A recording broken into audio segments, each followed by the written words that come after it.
അമേരിക്കയിൽ ഭരണസ്തംഭനമാണ് എന്ന് നമുക്കെല്ലാവർക്കും അറിയാം. കാരണം അമേരിക്ക അടച്ചുപൂട്ടിയിരിക്കുകയാണ്. നാസ പോലും ഇപ്പോൾ പ്രവർത്തിക്കുന്നില്ല എന്ന റിപ്പോർട്ടുകളൊക്കെ കഴിഞ്ഞ ദിവസം വന്നിട്ടുണ്ട്.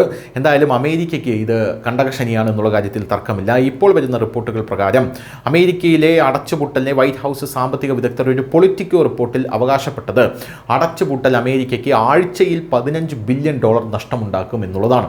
ഏണസ്റ്റ് ആൻഡ് യങ്ങിൻ്റെ അഭിപ്രായത്തിൽ അടച്ചുപൂട്ടലിന് $7 ബില്യൺ വരെ നഷ്ടമുണ്ടാകാം.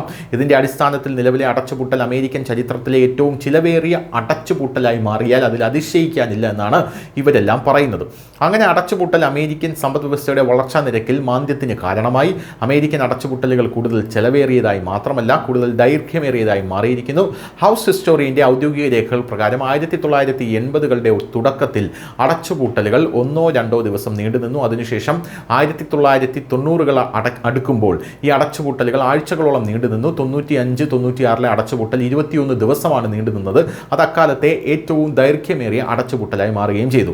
2016 ഷട്ട്ഡൗൺ 16 ദിവസം നീണ്ടുനിന്നപ്പോൾ 2018 ഷട്ട്ഡൗൺ 34 ദിവസം അതിൻ്റെ ഇരട്ടിയായി മാറി. ഒരു കാലത്ത് ഒരു ചെറിയ കാര്യമായി കണക്കാക്കപ്പെട്ടിരുന്നത് ഇപ്പോൾ ഒരു വലിയ രാഷ്ട്രീയ സംഘർഷമായും ചെലവേറിയതും വലിയതുമായിട്ടുള്ള തടസ്സമായി മാറിയിരിക്കുന്നു. 2019 നിയമപ്രകാരം ഫെഡറൽ ജീവനക്കാർക്ക് ശമ്പളം തിരികെ ലഭിക്കുന്നുണ്ട്, പക്ഷേ അവരുടെ വേതനം തടഞ്ഞു വയ്ക്കുന്നു.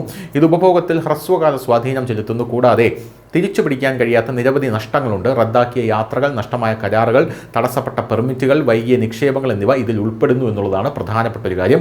2013 അടച്ചുപൂട്ടലുകൾ അവരുടെ ഫീസ് വരുമാനം കുറച്ചതായി ഫെഡറൽ ഏജൻസികൾ പറയുന്നു.